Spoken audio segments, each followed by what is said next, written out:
unfortunately, most of the continuous improvements, please continue. But that's the case. Yes, but we are all in continuous improvements. Everybody's super busy, but you're not focusing where you need to focus. 400 Kaizen projects to improve the product. 3 years, sales are reducing. All the products that are launched are just minor updates, nothing, no difference. Actually, in I'm talking from my blood, not in order to insult you. So yes, you want to keep the culture of improvement, fine, keep it. But now, first of all, let's define what is really going to make a breakthrough, and let's focus there. Yes? In TOC, we take a project where we have the system constraint, and so that we exploit that constraint and elevate the system constraint. So that might require some amount of investment or resource or the focus from the senior management. So what we feel where the breakthrough improvement is required, let us go TOC project, and that is the reason most of us are here, not for a small I agree. I'm the first one that will tell you, if you don't see how TOC can enable you to get breakthrough, don't do it. Why do you want to implement something new and get the same results? Don't do it. Do it only when you see that it can enable you to achieve something, a breakthrough. Honestly, that's my opinion about any new initiative or management philosophy. It has nothing to do with TOC. Anything. Because to continue and do the same, that's what you're doing today. Why do you need to apply something new?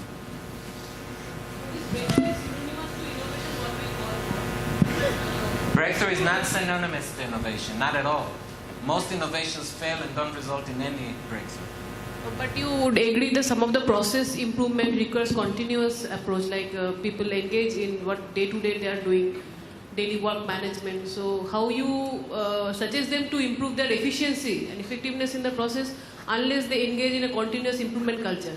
Because breakthrough doesn't happen always, like a shop floor down, going to the shop floor. If you reach the point that all these continuous improvements are very, very minor, that are in the noise, then you're not, and let's assume you are the top manager, okay?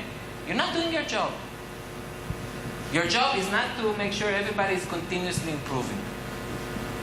Because then you will not find the breakthrough, I guarantee.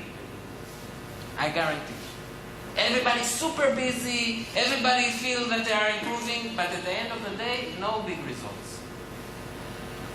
How do you manage it? First understand what you need, what not to do, clear the noise, find where the breakthrough is, and then you can put the plan to focus there and keep the other people do, whatever it is that you want them to do from the culture perspective. But don't think that by everybody super busy all the time on continuous improvement, suddenly a breakthrough will come. It's not working like that. It's not. What we see is that actually in most cases, companies, if you look at the ideas people had, the breakthroughs were there already. But they were masked by so many other things that they were not done. I'm not an expert in car wash. I'm not an expert. How did we find it? I'm not an expert in blood pressure monitor device. But you know what we did there?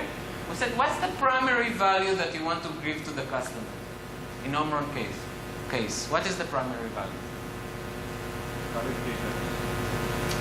Once we talked to them, they said, look, what we really want to do, we want to elevate people's quality of life by removing silent killers. What is silent killers? Health hazards that you discovered too late. How do we do it?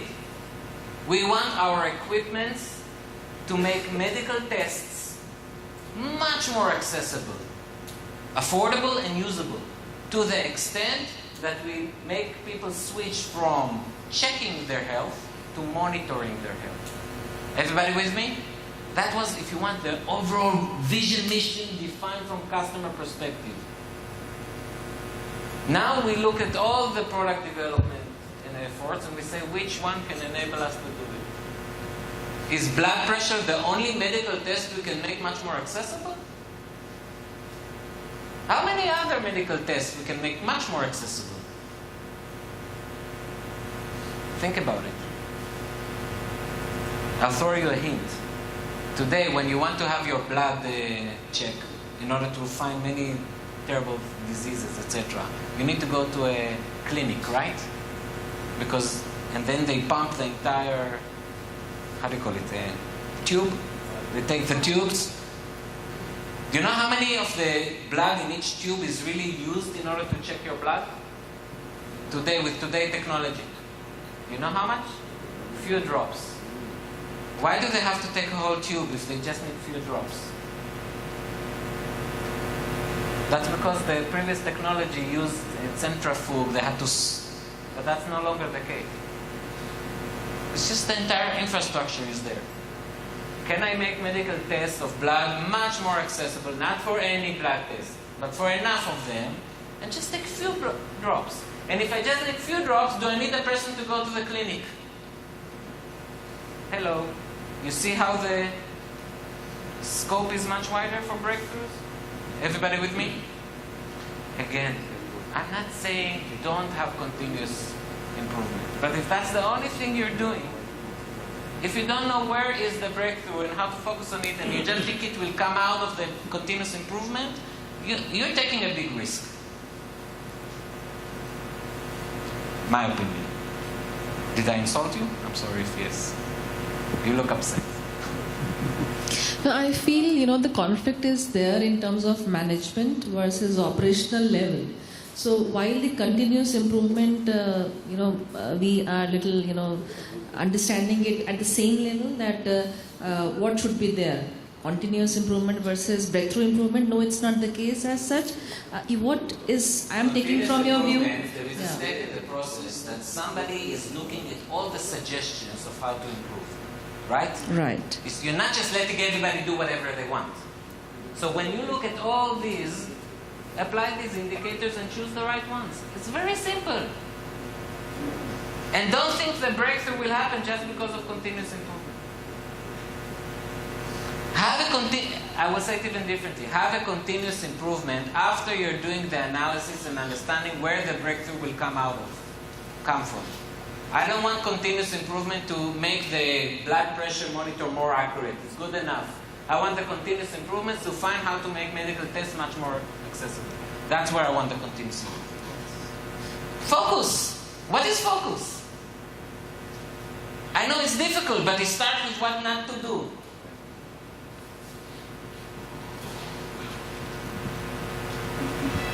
Yes, this machine has ample capacity. If you're doing it much more efficient, there is zero impact. So now help me think how we make this machine better. Or think how you can operate in a way that you're not dependent on this machine. You can have your own throughput. Or think how you can operate in a way that you enable this machine to be... Otherwise, you're just wasting capacity. You have idle capacity, let's think how to use it so the organization is making more. Yes? So it's a top-down approach that you're to have those noise clear and get a clear view. It's a management approach. It's a management approach. I started with saying the ultimate constraint is management attention. Yes. I'm not saying it has to start from the topmost senior. No, that's not what I'm saying. But yes, if you define a subsystem that improving it will make an impact on the overall organization, the management of this subsystem has to be involved. Yes. Otherwise, you're going to be in the noise.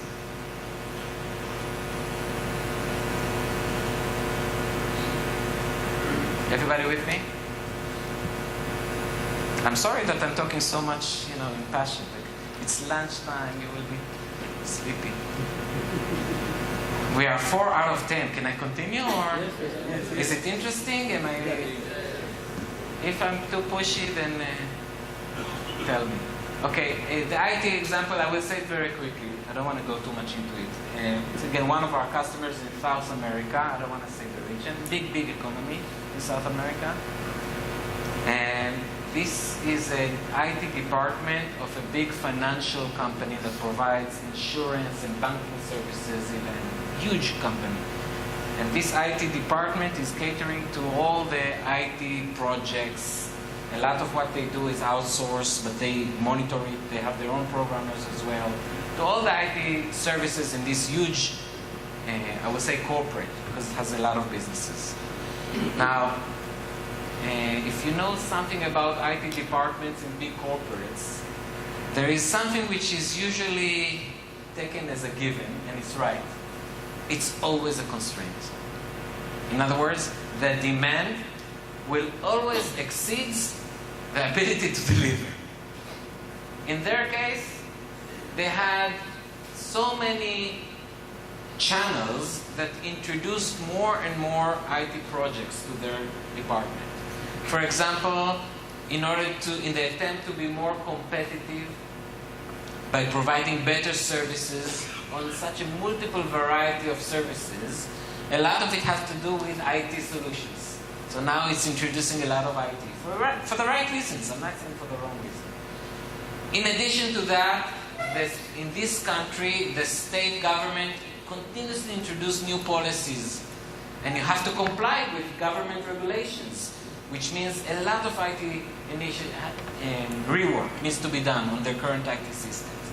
In addition to this, there was a constant call for unification and standardization of the IT solutions that all the businesses are using, trying to save costs and have better control of data. Everybody with me? In addition to this, so all these and you had the go digital, spirit. Let's try to have everything digital. All of this resulted in very high level of IT projects coming on this department, which elongated the lead times, which made a lot of rework also, because you have to go back and forth between you, the IT department, and the customer, even if it's an internal customer that continues to give you changes. Everybody with me? A long lead time, quality not so good, and then the local businesses of this corporate, they said, okay, you know what? Let me develop my own IT solution under the table, as we say. Okay, I need it, I just develop my own, and then it created a vicious cycle, because then the need to have unification increases even further. Everybody with me? In such environment, where the only thing that is constant is that the IT department is a constraint, if you will try to improve the way they manage the IT projects, you'll get very little improvement. Very, very marginal improvement. Why? Because, okay, you finish this project faster, immediately 10 more comes in. Everybody with me? The rate of increase, the rate by which new projects coming in is increasing exponentially. So any improvement you do a little bit faster, etc., is just in the noise. So when we started to work with them, we said, you don't need CCPM is critical chain project management. That's the TOC solution for project management. We said you don't need it. That's not what you need to do. It will be incremental improvement. If you finish some project faster without cutting scope, with the same budget, it's very nice, but it doesn't make a big impact. What is the main challenge? The main challenge is that you cannot say no. You cannot say no politically. Therefore, any request that comes turns into a project. Everybody? Now, you can avoid it and say, it's not in our control. What can we do? Let's see if we can do the best we can. Continuous improvement. Let's get it. But it's all in the noise. The problems are growing exponentially. And the IT people are really the ones that really suffer. Because most of the time they fail to deliver in time, in quality, etc. And all the heat is on them. And when they succeed, in the few times they succeed, the glory goes to the ones who requested it. Yes? No? Am I pissing off some people? If you want to make a breakthrough, the only way is to, and yes, it may require top-down, but that's the only way. You have to establish portfolio governance. first thing. Do you think that all the IT projects are equal? We're not in a communist. In the IT department, it's not communist. Sir, I have a question. Wait. Who's asking? 1 second. Not all are equal. You have to say no. Remember Steve Jobs? No.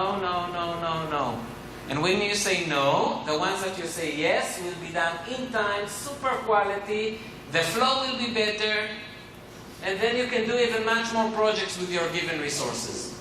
Because when you try to push all the elephants through the door at the same time, all of them will go later. Everybody with me? Any other noise somebody wants? Yes.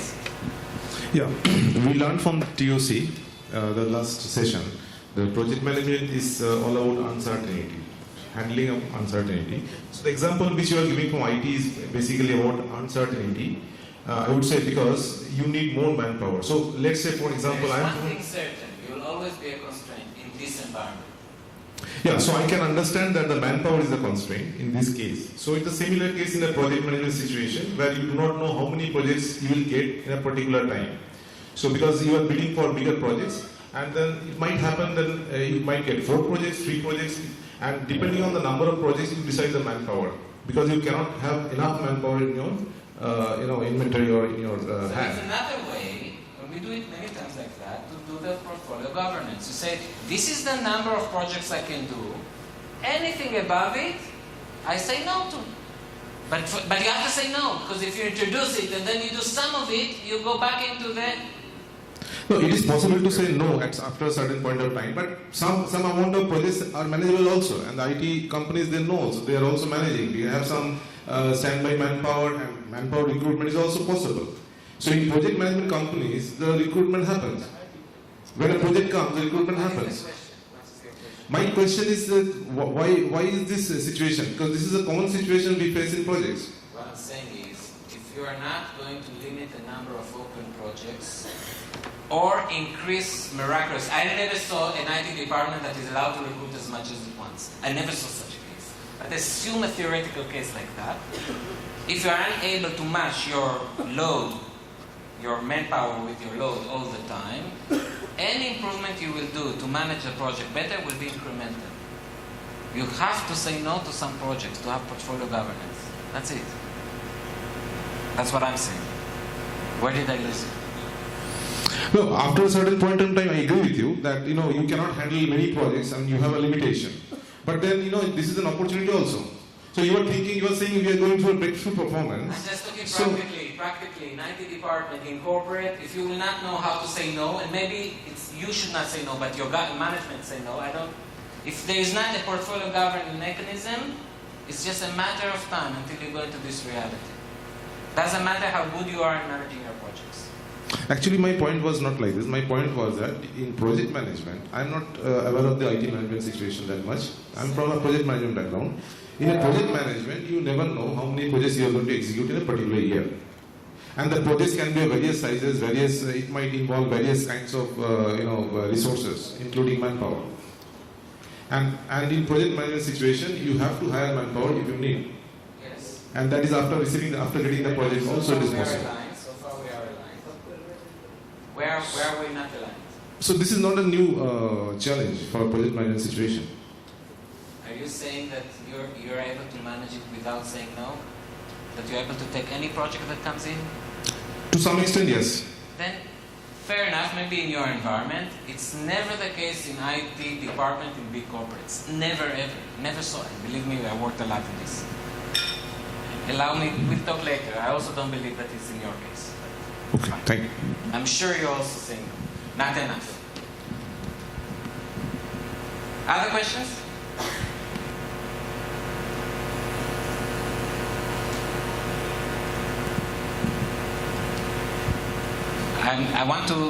We don't have much time and I want to cover more, so let me just read the questions, okay?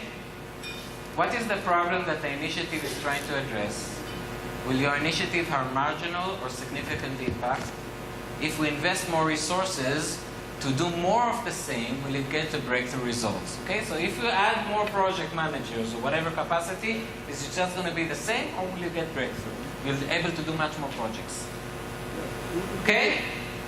Not in the IT department. Up front, I'm telling you. It's very easy to see that they grow the number of resources and budget, but the lead time of projects is only getting longer and longer. Questions? Okay. Indicator number 5. Let me remind you the indicators we spoke so far. The first one was inward focus, that you're not looking at the customer primary value and how the initiative impacts it. The second indicator was aspirational goals, that it's very motivational but very unclear and unmeasurable. The third indicator was, right, you know more than me, influencing. Right? That the goal is very measurable, but the causality chain is too long to know whether I'm really making an impact or not. The fourth indicator was marginal impact. The fifth indicator is sophistication. Again, all the indicators is what I need to avoid, what not to do. Okay? Usually sophistication will come with some sort of IT solution. The initiative will involve some sort of technology or IT. That's usually the case, to be practical. So basically it means the initiative adds sophistication and complexity, but with no real substance. We look at sophistication and many times we admire it because it gives us a sense of control. It gives us a sense that of intelligence. It's like a proxy for intelligence. But many times it's exactly the opposite. Very sophisticated to the extent many times we cannot even define clearly what problem we're trying to solve. Okay? I want to use one primary example here, which is process automation. Again, IT projects that are coming to automate a certain process. The person you see here his name is Yazdi, originated from India. He is the VP for Financial Services of Procter & Gamble. You know Procter & Gamble? Okay, and he's responsible. Procter & Gamble have a unit called GBS, Global Business Services. This unit responsible for all the financial and IT services solutions for all of P&G and companies. It's a $4 billion cost center. 4 billion. Okay, 0, 0, 0, 0, 0, 0, 0, 0, 0. Cost center. Huge unit. Okay? A lot of the projects are process automation. And again, this is from a lecture that he gave at our annual conference in 2017, 2 years ago, basically saying that many times we rush to automate a process before really understanding what is the problem or the challenge that we want to solve. And therefore, not only that we waste resources automating it, we are also many times automating the mistake in the process. Okay, I'll just play a short clip with an example that he shares.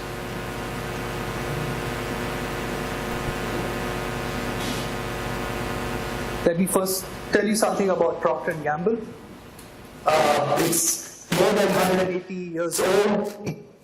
It's the largest consumer products company in the world. We have 21 brands that are more than $1 billion in sales, and another 11 brands which are more than $500 million. We have a revenue of 65 billion, and we have 65 brands, but that is just a coincidence. What is Global Business Services? It is our captive shared service center. So think of it as our own BPO. So in 2003, we decided to create the GDS in Procter & Gamble, and we decided not to outsource the work to an Infosys or an Accenture. We decided to make it a captive shared service center. And it does big processes for the company like finance and accounting, all the employee services. Because it's an IT shared service center too, we have consumer solutions, Salesforce automation solutions. It's all part of Global Business Services. As an IT career person, we're always asked to automate, but we never really participate in what to change and what to change to. And I also believe that as an IT person, if you go less towards automation and try to really analyze the business before you automate, it makes you a much better IT person. We started using TOC and CCPM for project acceleration. We quickly moved to project rationalization and pipelining. So it went beyond just acceleration to, are we doing the right projects? Am I doing them in the right sequence?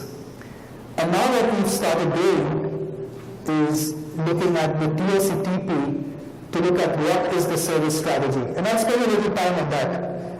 So suppose there's a service that I'm running which is procure to pay. Okay, and as I said, we spend around $100 million on that process. I have 1,500 people whose job is to do the order management. Once they get an invoice from the supplier, put it into our system, make sure that we're paid right, etc., etc. And around a year and a half ago, my manager said, hey, Wesley, we are operating the purchase to pay system for P&G. Can you save me $20 million in a couple of years out of the $100 million that you're using to run the process? And if you do the thinking process and you realize what is the throughput of the purchase to pay process, you realize that, yeah, I can save 20 million, but what if I can save 400 million by doing something else?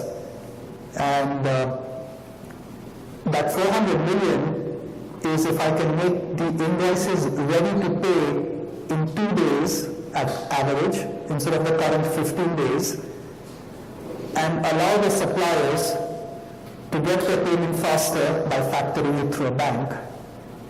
Won't I be able to negotiate 0.25 or 0.5% out of my 50 billion spend? And even if I take half of that, it's 400 million. So we go to the chief purchasing officer and we say, if we do this, you can get 400 million. Do you validate that? He says yes. And we get that savings by looking at 3 constraints, and none of those 3 constraints are automation. They're a policy change, there is an accountability change, and there is another policy change.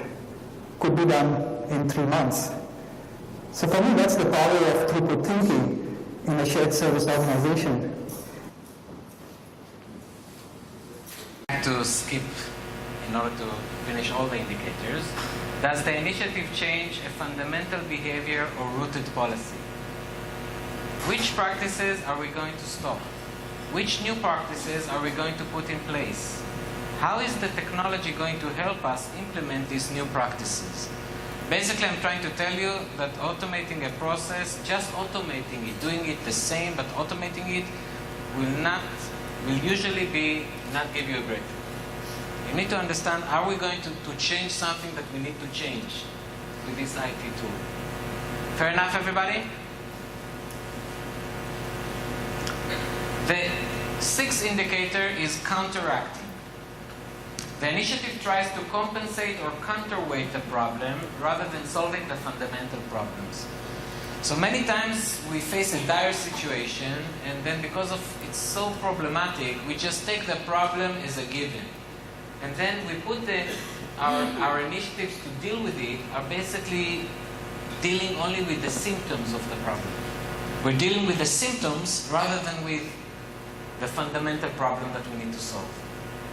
Okay, for example, a simple example, we put an initiative to improve customer service in order to deal with all the complaints that we get, instead of dealing with the source for the complaint. Everybody with me? So we just deal with the symptoms instead with the fundamental. We just counteract the problem. We see the undesirable effects and we try to deal with them rather than with the source of the problem. Okay? I'll share with you a story just because the customer service is too simplistic.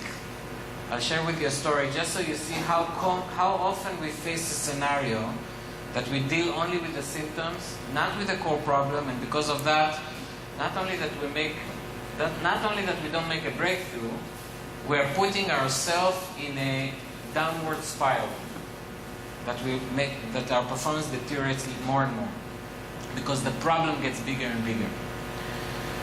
It often happens when companies are entering into a red ocean. Is it interesting? I see a lot of you are on the phones, so give me 15 more minutes. Yes? Everybody?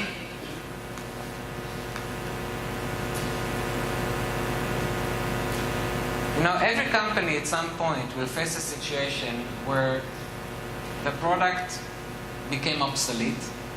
They are too mature, let's say. New products are coming into the market. Or the market became saturated. In other words, many competitors entered into the field. You agree with me? Either the product becomes mature or the market becomes saturated. When this happens, the companies are entering immediately into a red ocean. I already defined what is a red ocean. My father loved a certain quote. He didn't invent this quote. It's a quote given by an American actor, but he used it very often. The quote is, when you are in a hole, when you fell into a hole, first, stop digging. Sounds strange, huh? When you're in a hole, first, stop digging. What does it mean? Many times when we face a tough problem, we are forced, we're not stupid, but we are under pressure to take actions that actually make the problem worse and worse. Digging the hole. This is very easy to understand when we talk about red oceans. In order to illustrate it, I will use an example. Again, one of the customers we work with, they make meat pastries, like empanadas, this type of things. Not empanada because they are not in South America. Doesn't matter where they are. So meat pastry. Their product is in the chilled product category, which means that you buy it off the shelf, wrapped in some plastic package, and then you can open it and you eat it chilled, like a sandwich.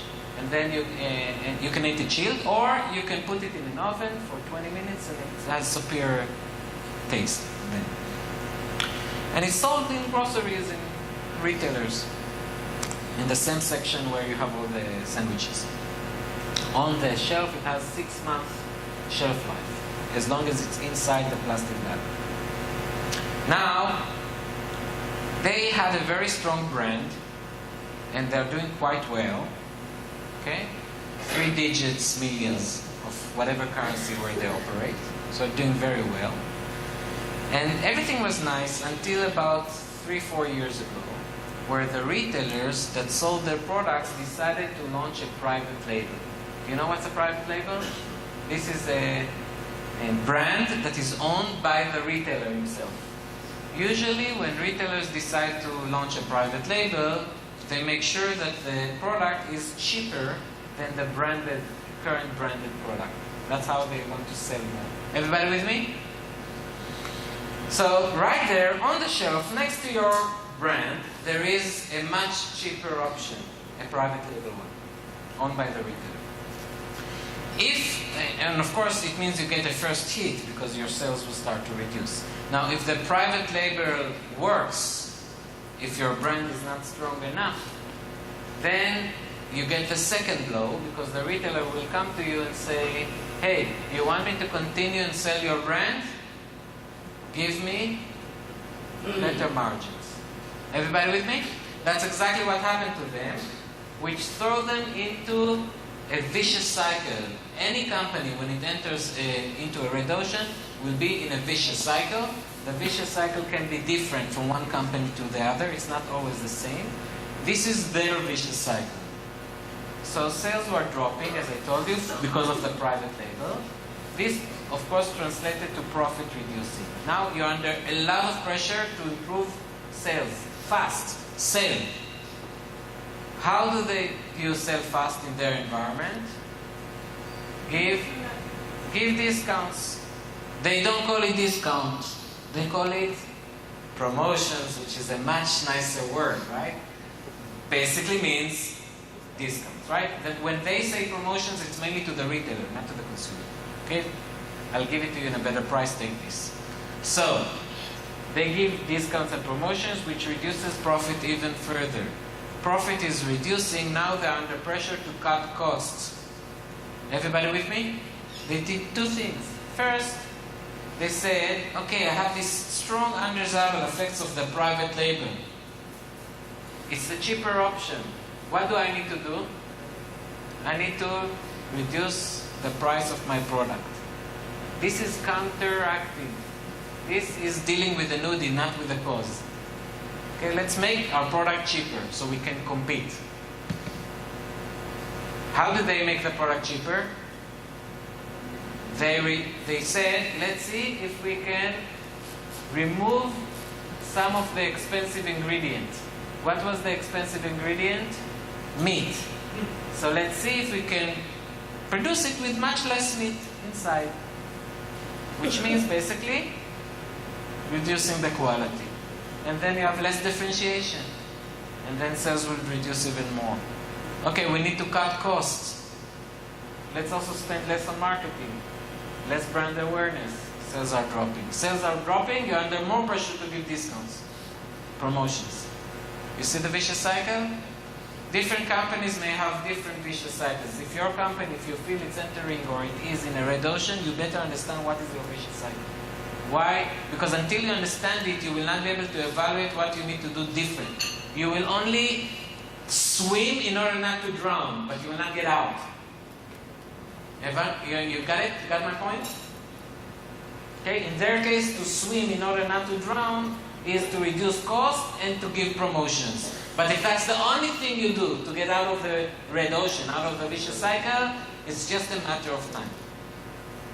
That a big whale will come and eat you. Everybody with me? What they did, I'll tell you later. There are several solutions that we applied, but I want to focus on what not to do. Okay? What not to do, you face strong UDIs, don't just try to meet UDIs is undesirable effects. You face strong undesirable effects, don't just try to tackle the undesirable effects. You have to understand what is the fundamental challenge and problem that you need to solve. We can tell the solution reverts to dealing with symptoms when, now these are indicators that will tell you if the initiative is only dealing with symptoms. The solution addresses needs of some stakeholders, but ignores or even worsens problems of other stakeholders. If that's the case, most likely you're dealing with symptoms. The solution does not address major problems in other sections of the system, which overshadow the benefits of the solution. You with me? The solution is designed in a way that can only work on a small local scale because it's too time intensive or expensive to scale. Okay, so all these are indicators that tell you you're reverted to deal with the symptoms rather than to really solve the underlying problem. Then these questions are just reflection of these indicators. Do all stakeholders benefit from the change? No losers whose situation becomes worse. Are we improving the entire system and not just part of it? Is the solution scalable and sustainable? Everybody with me? I'll tell you later what we've done with the meat pastry if you're interested. But I want to move to the indicator number 7. The initiative adds more resources, but ignore obstacles to the flow. So many times in order to tackle the problems, we add resources, but the situation doesn't get better. It just costs us more. Okay? I already shared with you the IT department. It's also an example here. You add a lot of resources, but if the number of IT projects just mounting on you, remember it's internal. You don't make money on the IT project. You're not selling IT projects. Okay, your internal department. It's just coming on you more and more projects, you're not going to make a difference. I'll give you 2 examples here very quickly. One of the companies we work here, this is again in South America. They are a consumer goods company. they faced a very tough problem with one of their major warehouses in terms of too much inventories and picking problems in order to provide the service to the market. They held about 55 days of inventory, and they said, okay, let's try and do our best to reduce it. And they put a lot of effort to reduce it to 45 days, but this still was not sufficient. They still have a lot of problems in the warehouse. So they said, okay, we need to add more resources. Let's expand the warehouse. It was a project of $100 million to expand the warehouse. It was too costly, so they said, before we do it, let's analyze the situation again. And when they did the analysis, they saw something very strange. That if they look at the time over the month, actually, much of our problems are occurring towards the end of the month. Towards the end of the month, that's when you really struggle to... That's when you really have a lot of inventory and you struggle to get inventory out of the warehouse in a timely manner, which means there is a long queue of trucks in front of the warehouse. You with me? Why is it towards the end of the month? And why do we need to spend $100 million to have more warehouse if the problem is only in the last week of the month? Everybody with me? By the way, why is it in the last end of the month? Month-end syndrome.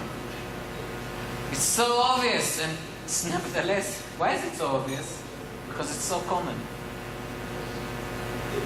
But now you expand the warehouse, you will not solve it. Or it will be a lot of resources for minimal gains. You need to solve the policies that create the month-end syndrome. Everybody with me? Hospital wait time. We have by the way, TOC is applied in many hospitals around the world. You talked about amusement park. They have a similar problem in one aspect. I remember the hospital head telling me, he said, look, yes, you can say that we are like a process line, but in our case, the working process, the whip, when it's in queue, it also complains a lot. It's not standing idle, waiting, it's complaining. Okay? They have the same case. One of the toughest problems in hospitals in the world is the emergency rooms. How quickly you can get somebody in and out of the emergency room. And when you do the analysis, you see that many times the major problem to get people out of the emergency room is that there are not enough beds in the wards. You say wards? To admit the patient. And therefore, he needs to continue lying in the bed in the emergency room until the patient is discharged from the ward. It's a very, very common problem. Okay? They call it hospital wait time. How long you need to wait to be admitted. And you're staying in the emergency room.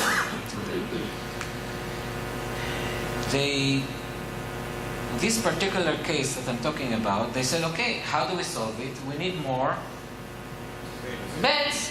Now, it's not just beds. If you have more beds, it's more nurses. It's a lot of money. Okay, it's not just a bed. Okay?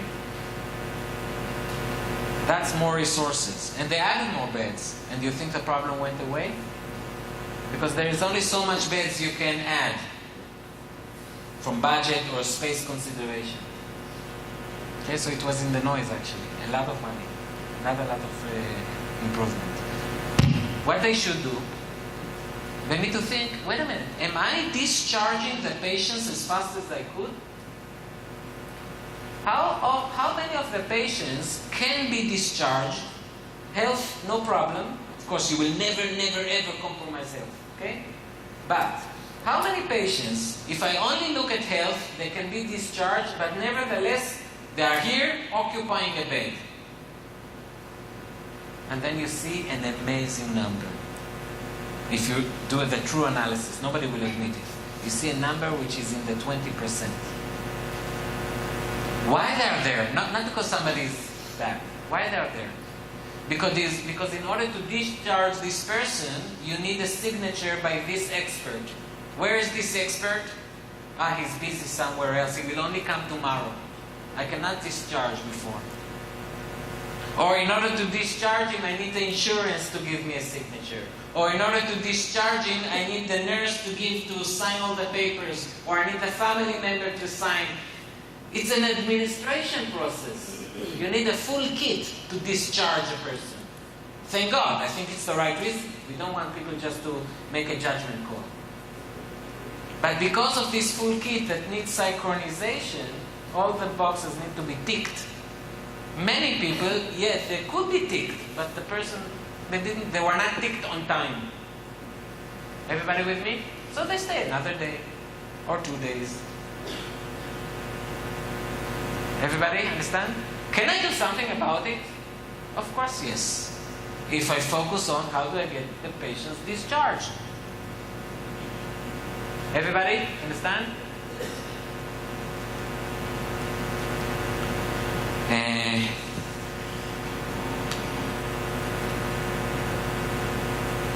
I will just read the question because of lack of time. Let me just read the questions and have you think about it, but allow me not to open a discussion on these questions, okay? I just don't want you to lose the information. So, are there problems indicating bad flow, like long and variable cycle times or quality issues, rework or less throughput?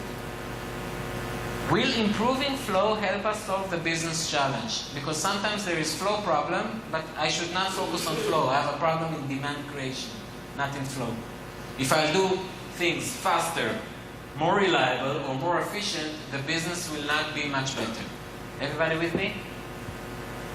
So, will improving flow help us solve the business challenge? Eliminating some major undesirable effects, or freeing up resources that I need for an initiative that will solve the business challenge? Everybody with me? If that's the case, these are a set of questions that you can use in order to free up resources very quickly. I'll read them quickly, but we're not going to open it for discussion because of lack of time. Are resources overloaded and frequently switching back and forth between tasks? If that's the case, institute policies and discipline to limit the open working process the resources is able to work on. Eliminate bad multitasking. You can only do it by a discipline to say what to say no to, basically. Are resources often unable to complete tasks because something is missing, like what I told you with the hospital case? Institute policies and discipline to ensure full kit, so a task cannot be started if the kit is not full. Do you have established priority levels and pathways for different types of work? Institute policies and discipline to triage the work up front. That's a major solution we applied in the case of Utah government when they did social work, welfare work. Okay, a lot of projects always coming, and if you don't do triage, you're not going to solve anything. Because of that, you're just moving back and forth between customers. Are there queues of open work waiting for a specific resource? Institute policies and discipline to fully exploit bottlenecks before adding capacity, in case you have bottlenecks. Okay? You can read more about it in the book or talk to our experts. Indicator number 8. Again, let's do a review, quick review. Indicator number 1, inward focus. You're ignoring the customer primary value. Indicator number 2, help me. Aspirational goals. Very motivational, but unclear, unmeasured. Third indicator, influencing. Yes, I love the goal, I can measure it, but the causality chain is too long. I don't directly impact it. Fourth indicator, wow, I don't remember. Marginal impact. Right? Make sure that whatever initiative, it really have a big impact. Otherwise, we are in the noise. Fifth indicator, sophistication. Right? It looks super intelligent, but it doesn't solve the business problem. Do you know the business problem? Okay, are you really making a behavioral change that can make a difference? That was fifth. The sixth indicator, counteractive. You're dealing with the symptoms instead of the core challenge. Let's just cut costs because we need to make the product cheaper. Yes, you have to do it, I understand, because you want to survive the red ocean, but you will not get out of it. Everybody with me? So that's counteracting. Resources. You're adding more resources, but the impact is marginal. You're not solving the obstacles to flow. Okay? One of the obstacles to flow you can see here. The eighth indicator is over-analysis. We need more data. Let's have more data. More data we have, more control we have, more knowledge we have. Okay, so the initiative is all about adding more data, have more transparency, more accountability. It all looks nice in theory. But many times more data doesn't give us more control. Actually, it does the opposite. Less control.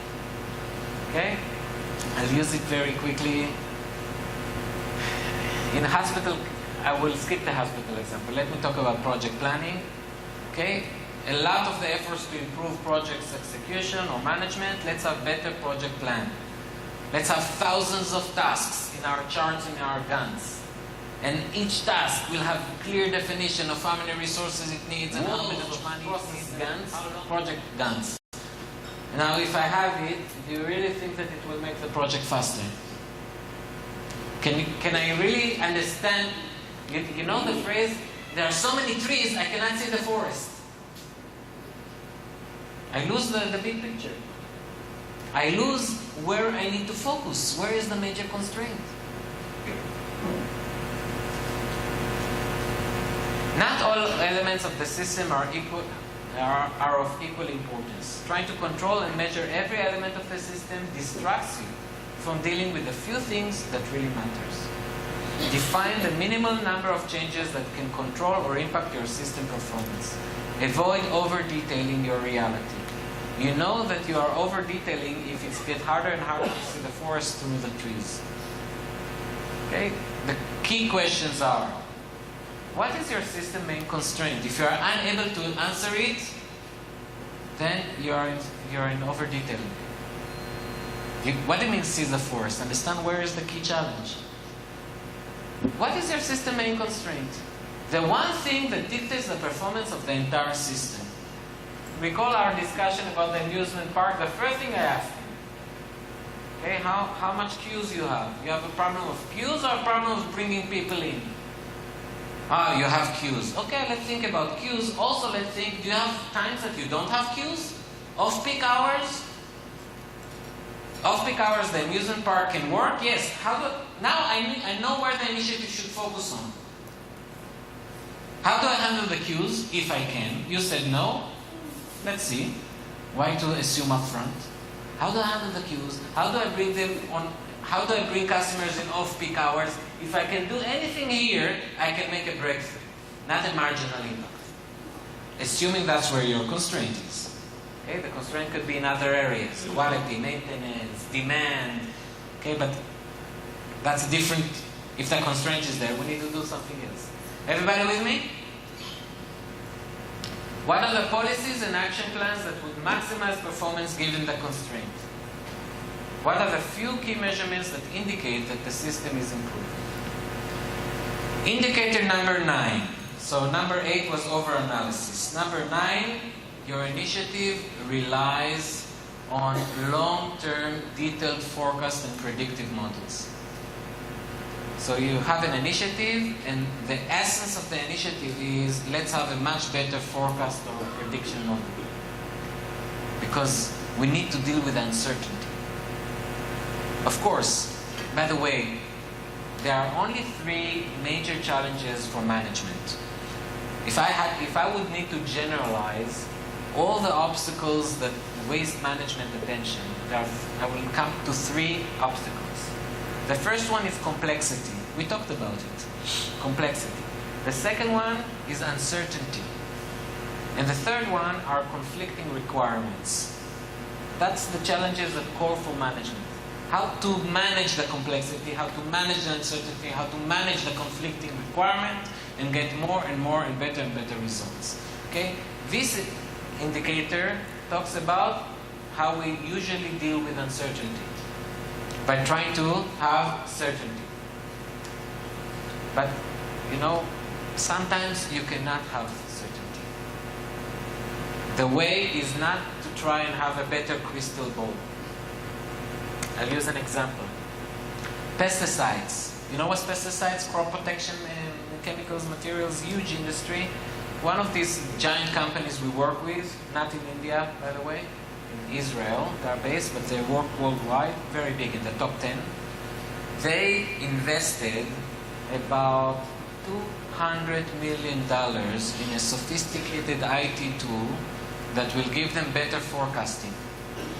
In this industry, the level of uncertainty is extremely challenging. You know why? Because there are very wide portfolio variety of products, of pesticides, that you potentially will need, depending on the insect, depending when the insect comes, etc. Now, the insects will come depending on the rain. Only then the insects will come. Do you know when the rain will start? Anybody here? You know roughly, but not. Now, you can use the material, spray it, only during the period between the rains. Because if you spray it and then a moment later comes the rain, it will wash it away. Everybody with me? So even when the rain starts, do you know when it will stop and not immediately restart? You cannot predict it. It's very difficult. One more thing. When you need it now. You cannot wait. The insects are coming. Everybody with me? Very difficult to predict. Very, very difficult. Because of that, all this industry is working on push mechanisms. All the providers, they say, we cannot predict, we cannot wait for the pull, we have to put inventories close to the customers. So now the name of the game is who captured the cash of the dealers first with inventories. Everybody understand the point? Now, when you need to push inventories and you want to do it as early as possible before the competitor does it, what is the chance that the inventory that is there will not be aligned with the inventory that you need? Very high, because there is so much variety. Everybody with me? A lot of surpluses, a lot of shortages. Surpluses will always return back. That's because the dealer says, okay, you want to push? No problem, I'll buy from you, but you have to accept what I'm not selling. And then you look at the financial performance of these companies and you see this cycle, depending when the returns are coming. They invested $200 million trying to get better predictive model. And they used it. And the inventory days that they had, which was 180 days, became 220 days. Not exactly.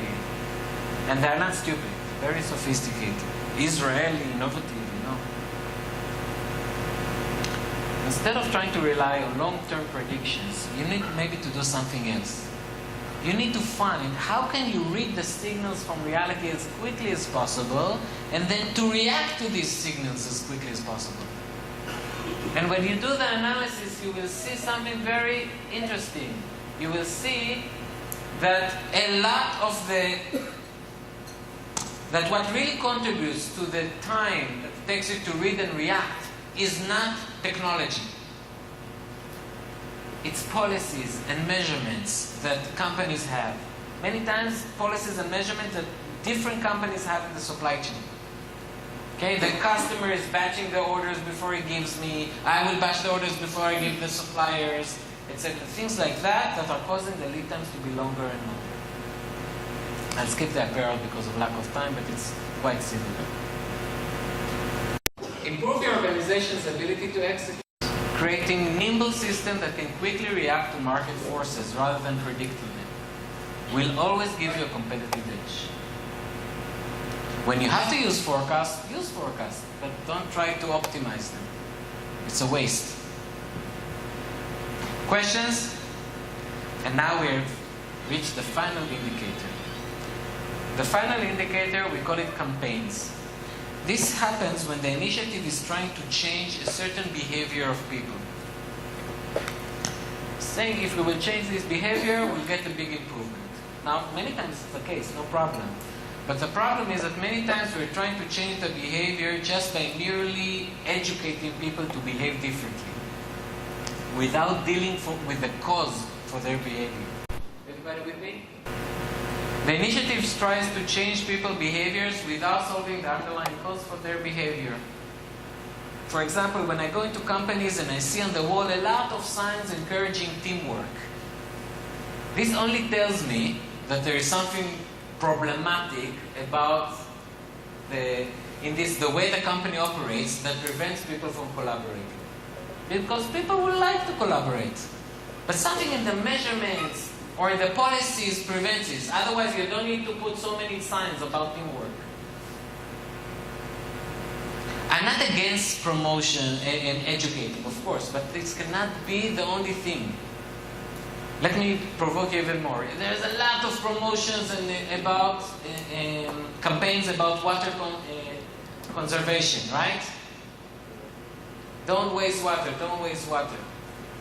And they're working. People are more, reluctant just to let water waste. But still there is a lot of waste.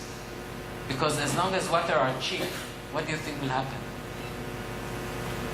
Now, I'm not saying to make it expensive, but as long as water are cheap, there's only so much education can help. Make sense, everybody? Another example, traffic.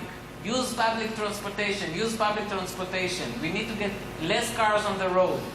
It's true. But as long as I need to take 4 buses, very crowded, and it's not often the bus comes, will I really use the bus? You understand the point? You're not dealing with the cause.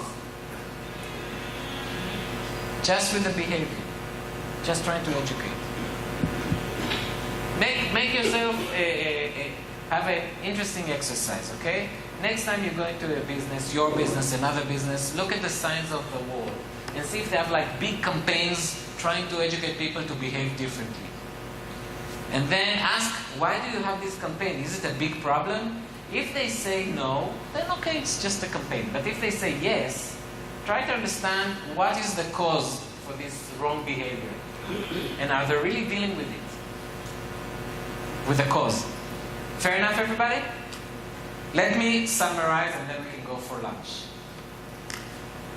So, what I'm trying to tell you is that focus is essential because management attention is a critical resource. And if you don't focus, you cannot expect breakthrough results. And we are here for breakthroughs, not for just doing the thing. And focus starts with what not to do. Because so many of the things that we are doing, and we're doing it for good intentions, not because we're stupid, not because we're bad, not because we don't care about the organization, not at all. But many of these things are not really converting to become a breakthrough. If you want to know whether an initiative has a high chance of being a fish decoration rather than a big improvement, you can follow these indicators. Any one of these indicators, if it's a combination, if it screams aloud, it's likely to be a fish decoration. Then, of course, we're not using it just in order to say what not to do. You understand what not to do in order to find what to do. Make sense? I hope I didn't provoke you too much. Thank you very much.